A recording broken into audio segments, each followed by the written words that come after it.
Situé à 4000 km de Paris, le Niger est un État enclavé, sans débouché sur la mer.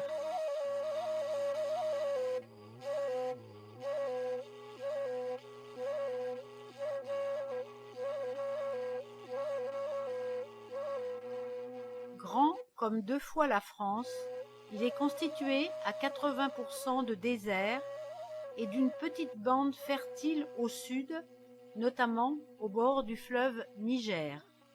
De plus en plus sujet à la sécheresse, c'est un des pays les plus pauvres du monde. Les Peul-Wodabé du Niger, un des derniers peuples nomades, ont presque toujours suivi les parcours de transhumance de leurs troupeaux, déménageant pour échapper à la tyrannie, la guerre, la famine, des épidémies de bétail ou simplement à la recherche de nouveaux pâturages. Leur infiltration le long du fleuve Niger s'est faite essentiellement entre 1800 et 1850.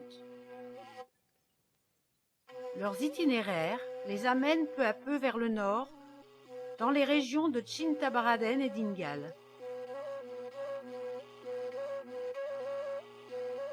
Les Wodabé vivent essentiellement de l'élevage et se nourrissent surtout de lait et de mil.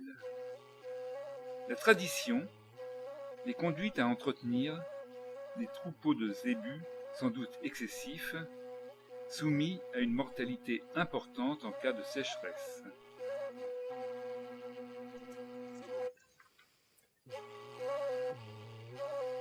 Ils ont traditionnellement un mode de vie très dépouillé.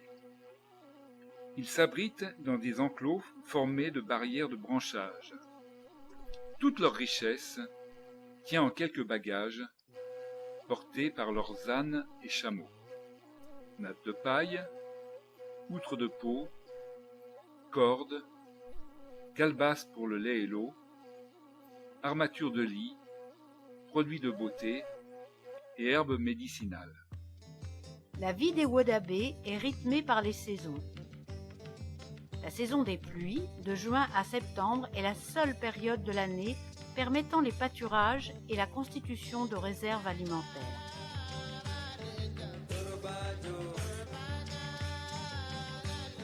Propice aux fêtes, cette période se termine par un grand rassemblement, le Worso.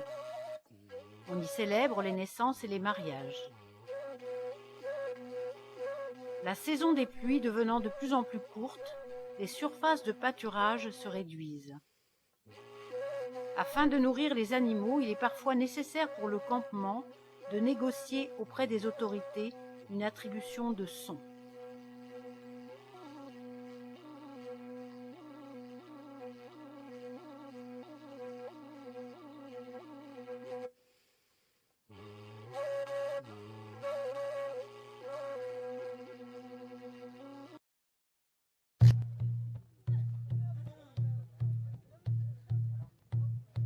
En 2005, une rencontre fortuite a lieu entre Daroussa, un Peul-Wodabé, venu en France vendre des bijoux touareg, et le président de l'association Gorom Ren Gorom. Analphabète, Daroussa fait part de son rêve de scolarisation pour ses enfants et ceux de son campement.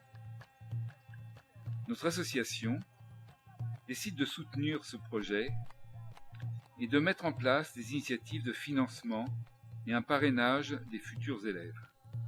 Le campement s'établit à Tadiste, quelques hommes continuant à déplacer le troupeau à la recherche de pâturage.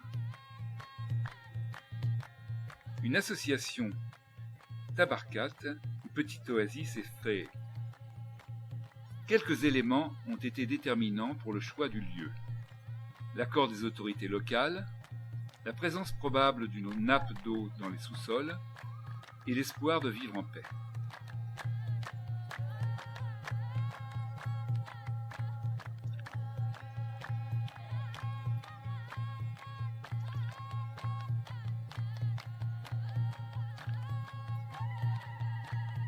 En octobre 2010, un instituteur est nommé et l'école ouvre avec 31 élèves de 4 à 12 ans.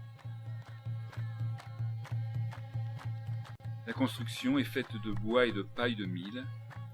Elle sera entourée d'un mur de banco, matériau constitué de briques de terre enduites d'un revêtement de terre.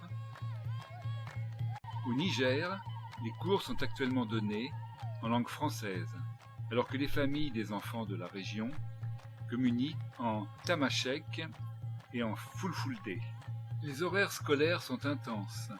Les enfants sont présents à l'école du lundi au vendredi de 8 à 18 heures. Ici, on a dit, faites une correspondance terme à terme entre les étoiles et les ronds. Donc ici, nous avons des étoiles. Ce que vous voyez ici, ce sont des étoiles. Ce sont des étoiles. Les affaires des étoiles, répétez, les étoiles. Les étoiles. Les étoiles. Les étoiles. Les étoiles. Les étoiles. Donc on a dit de faire une correspondance entre les étoiles et les ronds. Ici aussi, nous avons des ronds. Regardez. Ici, nous avons des ronds. Des ronds. Des ronds. Des ronds. Des ronds. Des ronds. Malgré les conditions de travail assez difficiles, les élèves semblent attentifs et quelques-uns d'entre eux savent lire aujourd'hui. La remise des prix, encourageant les meilleurs élèves, donne lieu à une cérémonie assez solennelle. Donc maintenant, on va passer à la proclamation. Bien, nous avons le premier Père Ojidedi.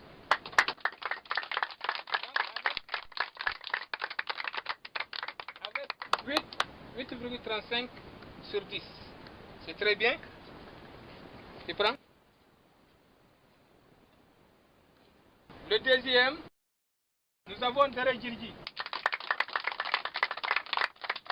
Avec 7,78 sur 10.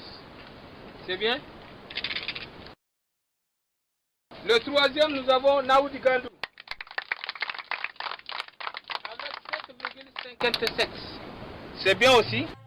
Grâce aux parrains de notre association, les élèves peuvent être nourris chaque jour à midi.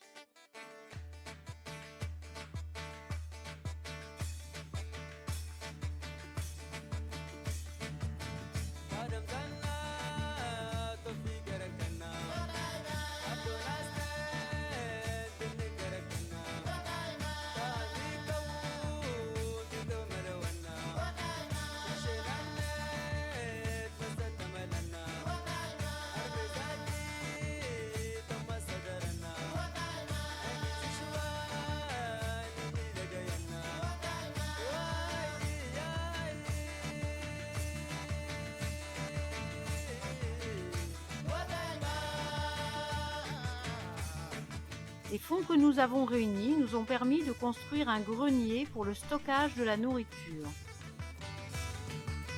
L'action d'une école toulousaine a permis l'achat de chèvres.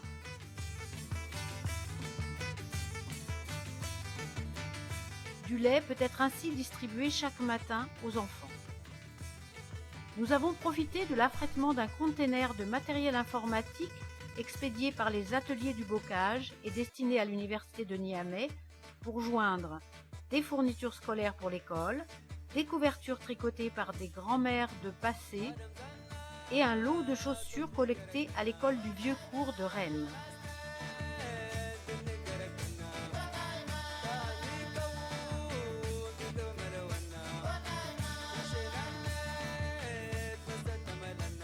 Un don surprise de l'entreprise à 4 mains de Nantes a permis de financer la construction de latrines, cette fois en parpaing.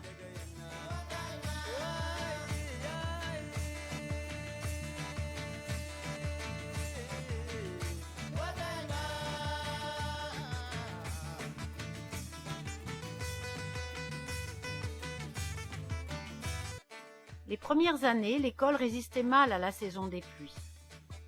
La photo montre l'état des dégradations constatées à la fin de l'année scolaire 2012-2013.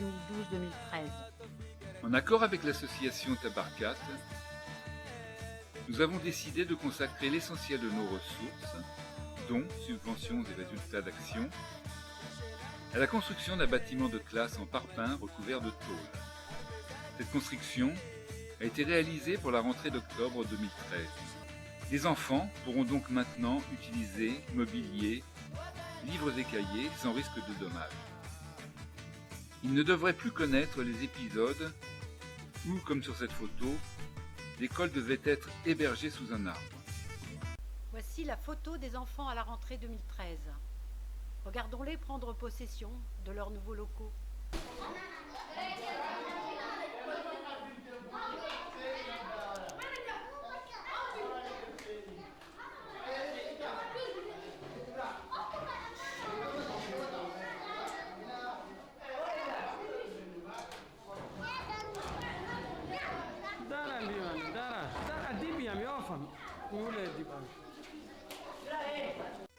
Jusqu'en 2012, un puisard situé à 12 km fournissait en eau le village de Tadiste. Elle était transportée à l'aide d'un âne et d'une charrette. Cette réserve étant devenue insuffisante, Daroussa a dû vendre 2 bûches pour acheter une voiture permettant de s'approvisionner plus loin à Chin Tabaradem.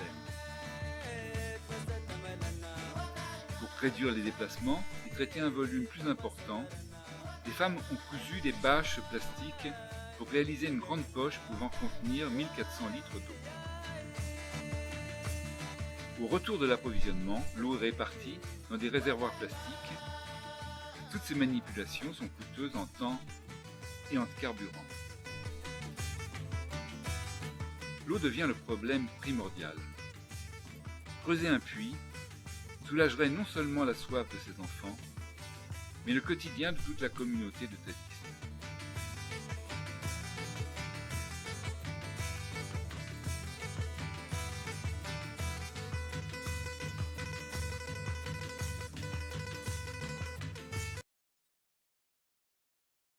Écoutons la parole du maire lors d'une de ses visites à l'école. Et tout cet aspect de cette réussite, il y a un autre aspect vraiment qui a beaucoup attiré notre attention, c'est la cohésion sociale. La cohésion sociale, on voit vraiment les communautés de plusieurs ethnies qui se sont regroupées et ceux qui donnent vraiment à l'école son cachet républicain.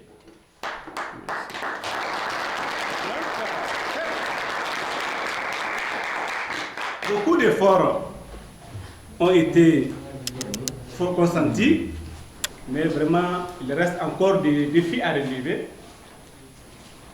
À travers la causerie qu'on a eue avec les communautés, il y a une aiguille pénurie d'eau qui constitue un handicap à la réussite effective de cette école. Je dirais que j'ai dit réussite effective parce que l'école a eu tout l'accompagnement nécessaire, mais c'est le problème d'eau qui reste encore à être résolu.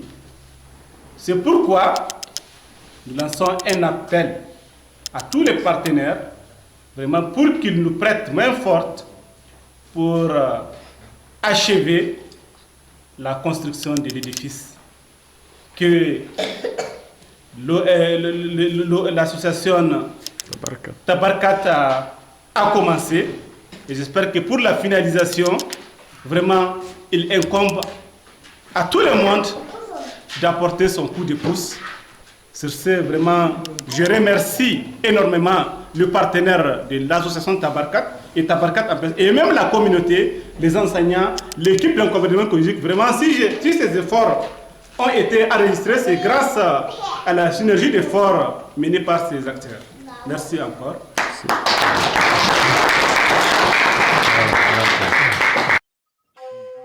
Les images rassemblées dans ce film ont été prises sur place avec un simple appareil photo. Les déplacements d'Européens dans cette région étant actuellement fortement déconseillés par l'ambassade de France, c'est notre seul moyen de constater de visu les progrès de l'école. Les frais de fonctionnement de l'association Gorom Ren Gorom sont négligeables. Ses ressources dépendent de quelques animations, repas-concerts, vente de produits artisanaux, dons de particuliers ou d'entreprises solidaires, et de quelques subventions de collectivités. La pérennité des ressources est en partie assurée par la mise en place d'un parrainage d'adhérents et de quelques écoles. Il permet en particulier d'assurer aux enfants un repas quotidien, notre engagement initial. La mise en place de prélèvements bancaires de 15 € par mois en garantit la régularité. À ce jour, nous comptons 16 parrains à la fin 2013.